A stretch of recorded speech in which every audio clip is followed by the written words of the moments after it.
Hello friends, welcome to my YouTube channel Ganesh Gurukul official पर। तो आप सभी का स्वागत है हमारे न्यू और इंटरेस्टिंग कॉन्सेप्चुअल क्वेश्चन और वीडियो के साथ। तो क्वेश्चन में बढ़ने से पहले आप सभी को एक बात बोलना है कि मेरी बात को ना पहले ध्यान से सुनिएगा। पता है, मैक्सिमम लोग ना क्वेश्चन के साइज देख के, क्वेश्चन को पढ़ के ही डर जाते हैं कि ये मुझसे नहीं बनेगा। तो सबसे पहले ना इस चीज को दूर कर लो, ठीक है। अंदर से ना पॉजिटिव वाइब आनो। कि बहुत लोग बोलते हैं कि मैथ्स को सॉल्व करने आता हो तो मतलब ये मुझसे ये बनता नहीं है, इसका मैं फॉर्मूला भूल जाता हूँ, मुझसे होता नहीं है। अरे कौन बोलता है कि आपको फॉर्मूला ही याद करना है? अरे जरूरी नहीं है ना, तो उसको अलग तरीका से सोचो। हर एक क्वेश्चन को अलग नजरिया से देखो तो आपको कुछ सीखने तो मिलेगा ना। आया समझ में? तो सबसे पहले ना कोई भी क्वेश्चन अगर आप सॉल्व कर रहे हो, पढ़ने बैठे हो, तो सबसे पहले मन में ना पॉजिटिविटी रखो कि मुझसे ये बन जाएगा, मैं किसी से कम नहीं हूँ। ओके। मैंने ऐसा सोचा कि हर क्वेश्चन कराने से पहले ना मैं एक जीके का क्वेश्चन आपसे पूछूंगा, जिससे मेरा भी थोड़ा बहुत रिवीजन हो जाए और थोड़ा बहुत आपका भी रिवीजन हो जाए। विदाउट गूगल, आप लोग गूगल में बिना सर्च करे सीधा आंसर दीजिएगा, ठीक है। तो क्वेश्चन ये है कि इंडिका जो है ना एक बहुत ही फेमस बुक है। इंडिका को किसने लिखा? इंडिका के ऑथर कौन है? ठीक है। तो उसका कमेंट आपको उसका जो आंसर है आपको कमेंट बॉक्स में देना है। तो चलो बढ़ते हैं क्वेश्चन की तरफ। एकदम आराम से और ध्यान से देखिएगा। अगर आपको भी कोई भी क्वेश्चन में डाउट हो तो वीडियो के डिस्क्रिप्शन में मेरे टेलीग्राम का लिंक मिल जाएगा, तो वहां से ज्वाइन कर लीजिए और अपना डाउट भेजते रहिए। अगर पॉसिबल रहा तो मैं पक्का उसका सोल्यूशन अपलोड कर दूंगा। तो देखो, कोरोना के कारण सरकार ने कहा कि कुछ कर्मचारी घर पर रहे, इसीलिए एक संगठन में कुल 13% पुरुष और 20% महिला कर्मचारी अनुपस्थित थे। ठीक है। कोरोना के कारण क्या हुआ?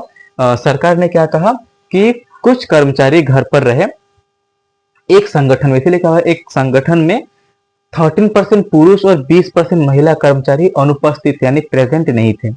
लेकिन आज अभी मान लो 2025 में, अभी कोरोना वोरोना कुछ है? बिल्कुल कुछ नहीं है। तो क्या बोल रहा है, लेकिन आज 8% महिला और 31% पुरुष अनुपस्थित है। आज अभी के समय में 8% महिला और 31 पुरुष अनुपस्थित है, गायब है, ठीक है ना। लेकिन आज महिला और पुरुष कर्मचारी बराबर है। मतलब अभी क्या बोल गया है कि 8% महिला और 31% पुरुष अनुपस्थित थे ना, तो अभी कितना परसेंट महिला उपस्थित होंगी? बस ऐसे बताओ, उन सबको थोड़ा टाइम के लिए भूल जाओ। 8% महिला अगर नहीं आई है तो 100 में से 8% माइनस करो, यानी कितना परसेंट आया है? 92% आया है। और फीमेल और जो मेल में क्या बोलेंगे, 31 पुरुष अगर अनुपस्थित है तो पक्का 69% पुरुष आया है। तो इनडायरेक्टली क्या बोला गया है कि 92% महिला और 69% पुरुष, ये दोनों बराबर है। ये दोनों क्या है? आज महिला और पुरुष कर्मचारी बराबर है। यदि संगठन में उपस्थित कर्मचारियों की कुल संख्या 3528 थी तो संगठन में कुल कर्मचारी की संख्या ज्ञात कीजिए। कोई टफ क्वेश्चन नहीं है, मैं फिर बोल रहा हूं, कोई टफ क्वेश्चन नहीं है। ओके। तो आपको बस स्टेप बाय स्टेप फोकस करना है और कुछ नहीं, बस मेरे स्टेप को फोकस करो, आपका आंसर आ जाएगा। पता है ये क्वेश्चन ना विदाउट फॉर्मूला, मतलब ये जो क्वेश्चन है ना, ये क्वेश्चन बेसिक से ही बनेगा, कोई फॉर्मूला फॉर्मूला कुछ नहीं लग सकता इसमें, ठीक है ना। बेसिक ही लगाना है। तो हम लोग बोल रहे हैं, थोड़ा ध्यान देना। लेट, जो हम लोग मानेंगे, भाई मैथ से मानना तो पड़ेगा ही। मान लेते हैं कि पुरुष कितना है? 100x, ठीक है। 100x क्या है? यहाँ पर मेल है। और जो फीमेल जो है ना, फीमेल कितना है उसको मान लो आप लोग 100y। बस इतना मान लिया, बस कोई कोई टेंशन नहीं है, इतना मान लिया। अब हम लोग को आगे बढ़ना है। आगे कैसे बढ़ेंगे ध्यान देना। एक संगठन में कुल 30% पुरुष और 20% महिला कर्मचारी अनुपस्थित थे। ये मतलब इन लोग को, मतलब ऐसा नहीं था कि इन लोग नहीं आ सकते थे, इन लोग को मना किया गया था, ठीक है ना। यहाँ पर तो जानबूझ के बंद किया गया है, लेकिन यहाँ पर इन लोग को मना किया गया था। तो हम लोग क्या बोलेंगे, पहले पास्ट में जब कोरोना था, ठीक है ना, कोरोना टाइम लिख दे रहे हैं इसको कि कोरोना टाइम में तब क्या हुआ था। तो आप लोग क्या बोलोगे कोरोना टाइम में कि 13% पुरुष और 20% महिला कर्मचारी अनुपस्थित थे। मतलब हम लोग क्या बोलेंगे कि 13% पुरुष, मेल 100x का 13% कितना होता है? 13x, ठीक है ना। और 20% महिला 100y, यानी 100 का 20% कितना होता है? 20, और y है तो y लिखो, यानी इतना मेल और इतना जो है फीमेल, ठीक है ना। इतना मेल और इतना फीमेल अनुपस्थित थे जब कोरोना का समय चल रहा था। ओके, इतना जो हमने क्या बोला समझ में यहाँ तक कि 13x मेल और 20y फीमेल इतना लोग अनुपस्थित थे जब कोरोना का समय चल रहा था। लेकिन आज वर्तमान में क्या हो चुका है, आप लोग क्या बोलोगे, अभी वर्तमान में क्या चल रहा है? आज 8% महिला और 31% पुरुष अनुपस्थित है, ठीक है ना। आज 8% महिला और 31% पुरुष अनुपस्थित है, लेकिन आज महिला और पुरुष कर्मचारी बराबर है। मतलब जितना भी लोग आए हैं ना, तो आज प्रेजेंट में क्या है, उन लोग बराबर हैं। तो आप लोग क्या बोलोगे, तो हम लोग को क्या मतलब 8%, 8x 31x निकालने का कोई जरूरत ही नहीं है, सीधा कितना लोग प्रेजेंट है आज के दिन उसको निकाल लो, ठीक है ना। तो 8% महिला कितना है 100y, तो 100 का 8% कितना होता है, देखो समझना, 8% महिला नहीं आई है, ऐसे समझो अगर 8% महिला नहीं आई है तो कितना परसेंट आया होगा 92, कितना आया होगा 92। तो फीमेल का 92% कितना होगा, 100 का 92% 92y ही होता है। क्यों? क्योंकि 100 का आप कोई भी परसेंट निकालो वही निकलता है, ठीक है ना। 100 का 5% 5, 100 का 10% 10, ऐसे करके। और क्या बोला है, 31% पुरुष अनुपस्थित है, तो आप खुद ही बोलो तो कितना परसेंट पुरुष आया होगा। 31% अगर नहीं आया है तो कितना आया होगा 69। तो पुरुष का क्या ले लो 69, यानी 100x का 69 कितना हो जाएगा 69x। ओके, और क्या बोला गया है कि दोनों बराबर है, तो हमने यहाँ पर क्या लगा दिया है इक्वल टू, यहां पर हमें मिल जाएगा उन दोनों का रेशियो, और अपना आंसर हम लोग आराम से सॉल्व कर सकते हैं। पता है ये दोनों 23 का पहाड़ा में, हम डायरेक्ट 23 से काटते हैं, 23 चौके 92, 23 तिया 69। तो y का मान कितना मिला है हम लोग का 3, और x का मान हमें कितना मिल चुका है 4। इतना अगर आप लोगों ने निकाल लिया तो सोचो कि आपका 100 में से 70% आंसर खल्लास खत्म हो चुका है।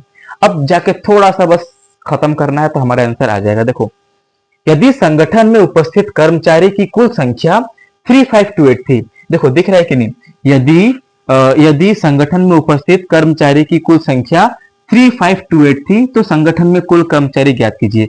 ये क्या बोला है, थी है, नहीं बोला है, क्या बोला है थी। अगर थी बोला यानी किसका बात बोल रहा है, पास्ट का, कोरोना टाइम का बात बोल रहा है। किसका बात बोल रहा है, कोरोना टाइम का। तो आप क्या बोलोगे कि कोरोना टाइम में कितना लोग, यदि संगठन में उपस्थित कर्मचारी की कुल संख्या इतनी थी, कोरोना टाइम में कितना लोग उपस्थित थे, तो हम लोग कैसे बताएंगे, ध्यान देना। 3528 किसका मान है वो हम लोग अभी नीचे लिखेंगे, ध्यान देना। इतना तो एब्सेंट है, देखो 13% और 20% क्या थे, एब्सेंट थे। तो कितना लोग उस समय प्रेजेंट होंगे, तो सीधा हम लोग यहाँ पे प्रेजेंट लिखते हैं, ठीक है ना, क्योंकि मुझे प्रेजेंट का जरूरत है। तो मैं इसको थर्ड टाइम के लिए मिटा देता हूँ। ओके, देखो अगर 13% पुरुष नहीं आया था तो कितना परसेंट आया होगा, तो आप लोग बोलोगे 87x, इतना लोग आया होगा। क्योंकि 100 में से 13 को माइनस करो 87 में तो मिलता है, और 20% फीमेल नहीं आई थी तो आप लोग क्या बोलोगे, तो फिर 80% फीमेल आई थी, तो क्या बोलोगे यहाँ पर 80y, कितना हो जाएगा यहाँ पर 80y। इतना कर लिया तो सोचो कि और भी हम लोग आंसर के करीब में पहुंच गए। और ये बोला है थी, तो देखो हमको रेशियो में क्या मिला है, y का मान 3 और x का मान 4, यानी हम लोग क्या बोलेंगे 87x प्लस 80y। ये जो थी ये इतना का ही तो मान है, टोटल का ही तो मान है कि इतना लोग प्रेजेंट थे। अब मुझे क्या चाहिए, तो संगठन में कुल कर्मचारी की संख्या ज्ञात करें, तो टोटल कितना लोग थे 100x प्लस 100y, यानी हमें क्या चाहिए, हमें 100x प्लस 100y का मान चाहिए।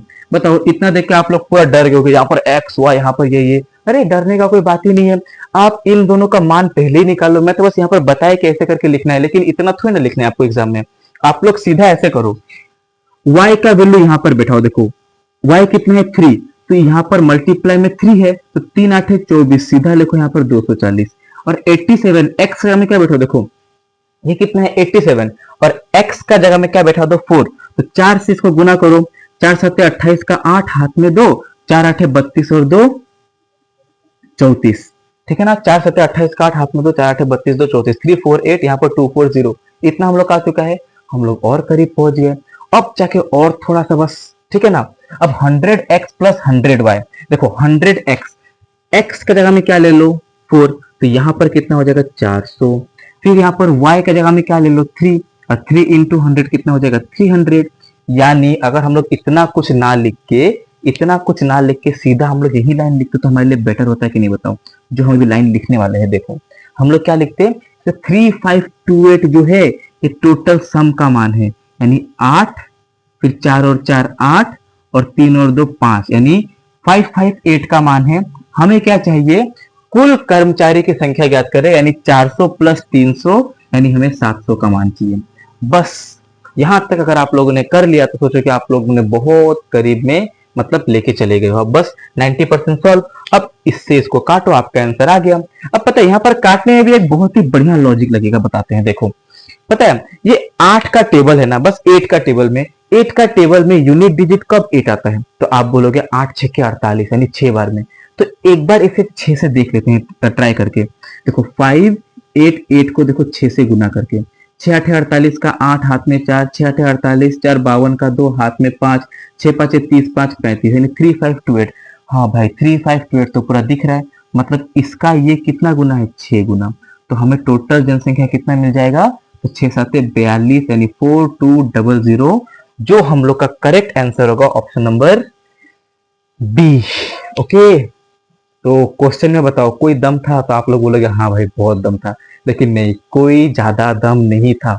ठीक है, अगर हम लोग इसको थोड़ा सा फास्ट वे में सॉल्व करते ना, तो ये और भी इजी वे में बन जाता। मेन तो लाइन यही था, ये रेशियो निकालना, और जो ये निकाल लिया उसके बाद नेक्स्ट लाइन था थी बोल के रखा है, तो पहले वाला का बात चल रहा होगा, अभी वाला का नहीं। ओके, तो ऐसे ही इंटरेस्टिंग एंड कॉन्सेप्चुअल क्वेश्चन के लिए हमारे चैनल के साथ जुड़े रहिए, और अगर सॉल्यूशन पसंद आया तो please like share subscribe. Okay, तब तक के लिए बाय बाय, थैंक यू।